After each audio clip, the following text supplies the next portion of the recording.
जय श्री कृष्ण एवरीवन। तो सबसे पहले जन्माष्टमी की बधाई हो आप सभी को। जन्माष्टमी के दिन सुबह कैसे पूजा करनी है, शाम को कैसे पूजा करनी है, रात को 12 बजे जब लड्डू गोपाल का जन्म हो जाता है तब हमें कैसे पूजा करनी है, ये सारी जानकारी मैं आज की वीडियो में आपके साथ शेयर करूंगी। तो बने रहिए हमारे साथ। सबसे पहले जन्माष्टमी की सुबह से शुरुआत करते हैं। सुबह सुबह जैसे आप कान्हा जी को रोज़ उठाते हैं वैसे ही उठाना है और उन्हें स्नान कराना है। जन्माष्टमी के दिन या तो पंचामृत का स्नान सुबह करा लो या शाम को जब 12 बजे उनका जन्म हो जाए तब करा लो, बट एक बार तो पंचामृत का स्नान ज़रूर कराना है। स्नान कराने के बाद उन्हें नए वस्त्र ज़रूर से पहनाएं और रात को भी जब उनका जन्म हो जाए उसके बाद भी उन्हें नए कपड़े ही पहनाएं।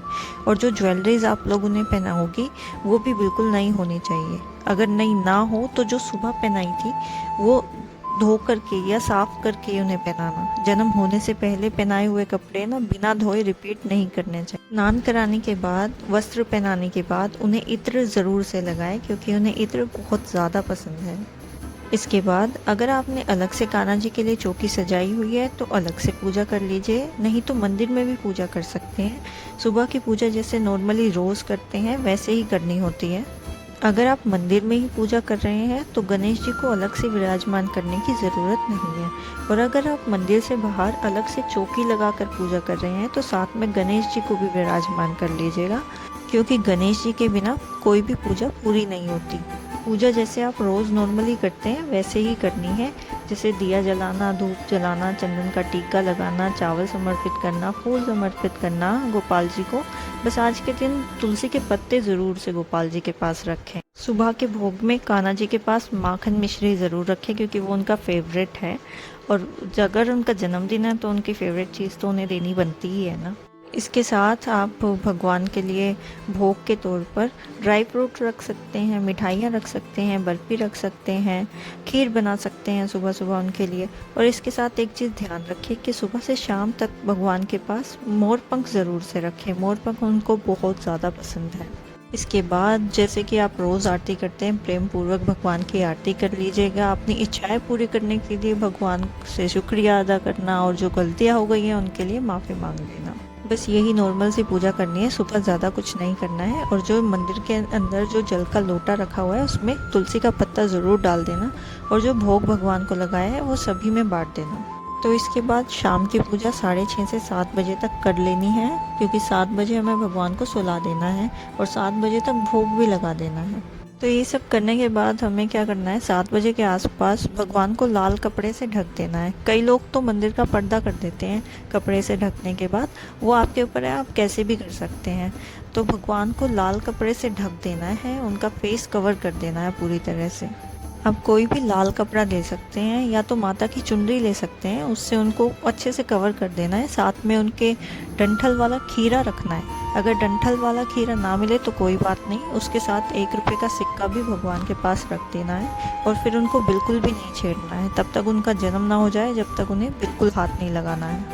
आप चाहें तो वहाँ बैठकर भजन कर सकते हैं, कीर्तन कर सकते हैं, मंत्र उच्चारण कर सकते हैं, लेकिन उन्हें हाथ नहीं लगाना है। इसके बाद 12 बजे जब भगवान का जन्म हो जाएगा तो आपको पता लग जाएगा, फ़ोन से पता लग जाएगा या मंदिरों में घंटी बजने लगेगी। आपके बाद घंटी बजा करके या ताली बजा करके आपको वो कपड़ा हटाना है। इसके बाद जो खीरा भगवान जी के पास रखा हुआ था उसे सिक्के की मदद से क्लॉकवाइज डायरेक्शन में काटना है।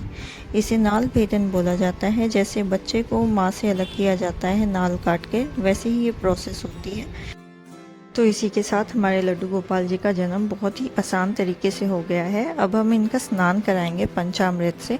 पंचामृत में 5 चीज़ें होती हैं, दूध, दही, घी, शहद और गंगा जल। ये 5 चीज़ों से मिलकर पंचामृत बनता है। इससे हम बहुत ही आराम से अपने भगवान जी को नहलाएंगे और एक सुंदर सी ड्रेस बना करके उन्हें तैयार करेंगे। इसके बाद उनका सिंहासन लगाएंगे और जल के छींटे मंदिर में करेंगे। सबसे पहले गणेश जी को विराजमान करेंगे, फिर अपने भगवान जी को विराजमान करेंगे उनके सिंहासन पर, और सबसे पहले गणेश जी को भोग लगाएंगे, उनका टीका करेंगे, क्योंकि गणेश जी के बिना कोई भी पूजा पूरी नहीं होती है। इसके बाद सबसे पहले गणेश जी को कलावा अर्पित करेंगे और सभी को टीका लगाएंगे। चंदन का टीका लगाएंगे सबसे पहले कान्हा जी को, गणेश जी को, फिर उनकी बांसुरी, दिए जो भी रखा हुआ है सबको हम टीका अर्पित करेंगे। गोपाल जी को तुलसी अर्पित करेंगे और सभी भगवानों को फूल अर्पित करेंगे।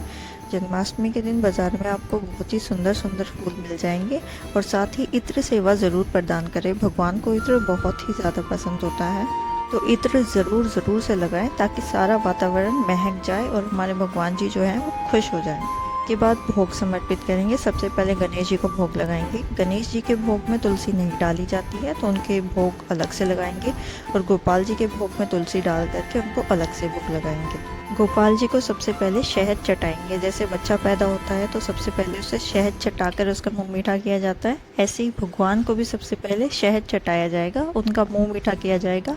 उसके बाद जो भी भोग लगाना है वो बाद में भोग लगाना है। जन्माष्टमी के दिन गोपाल जी को माखन मिश्री का भोग ज़रूर से लगाएं।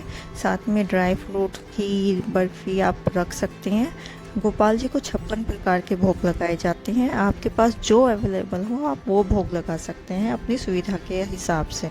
भोग लगाने के बाद गोपाल जी को दक्षिणा समर्पित करें। उनके सर पर सिर्फ 3 बार फेर करके दक्षिणा उनके पास रख दें। ये दक्षिणा गोपाल जी की होती है, इससे उनकी ज़रूरत की कोई भी चीज़ आप खरीद सकते हैं उनके लिए। इसके बाद 1 लोटा जल में धनिया पंजीरी डालें। इससे हमें चंद्रमा को अर्घ देना होता है पूजा करने के बाद। इसके बाद जो आपने जोत जलाई है उससे पूजा करें। पहले गणेश जी की, फिर गोपाल जी की पूजा करें।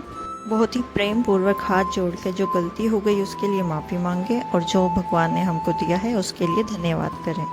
इस तरीके से जन्माष्टमी की पूजा पूरी हो जाएगी। इसके बाद जो जल का लोटा हमने लिया था उससे चंद्रमा को अर्घ दें और इसके बाद जो भी भोग प्रसाद है वो घर के सदस्यों में बांट दें और जो धनिया पंजीरी है वो ही खाकर अपना व्रत खोलें। इसके बाद कान्हा जी को झूला झुलाएं, या पहले भी झुला सकते हैं या पूजा करते वक्त भी झुला सकते हैं, वो आपके ऊपर डिपेंड करता है। थोड़ी देर झूला झुलाने के बाद कान्हा जी को वापस से सुला देना। उस झूले में ही बैठा मत छोड़ देना और उन्हें थोड़े हल्के कपड़े पहनाना, क्योंकि पूजा करते वक्त हम उन्हें बहुत ही ज़्यादा हैवी ड्रेस पहना देते हैं, उसमें उन्हें नींद नहीं आती है, तो इसलिए थोड़े से लाइट कपड़े उन्हें पहना करके फिर उसे सुला देना। तो इस तरीके से जन्माष्टमी के सुबह से लेकर के शाम तक की विधि मैंने आपके साथ शेयर की है। अगर आपको वीडियो पसंद आई हो तो लाइक करें, सब्सक्राइब करें और शेयर करना ना भूलें। मिलते हैं अगली वीडियो के साथ।